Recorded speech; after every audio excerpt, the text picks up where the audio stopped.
Silaturahmi aja ya, pasca pencoblosan kan saya udah lama nggak ketemu beliau.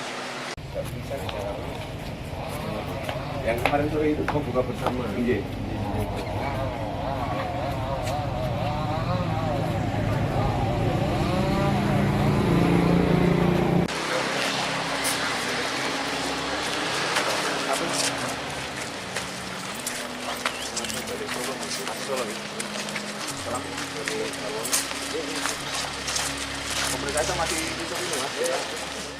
Hari ini apa Mas?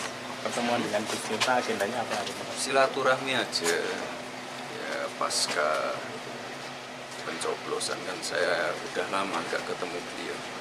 Makanya hari ini setelah dari Jakarta langsung suan ke sini.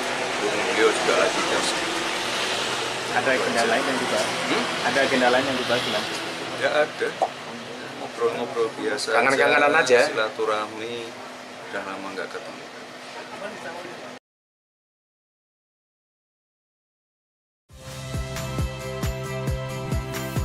Saya Radi Saputro. Saksikan program-program Kompas TV melalui siaran digital, pay TV dan media streaming lainnya. Kompas TV, independen, terpercaya.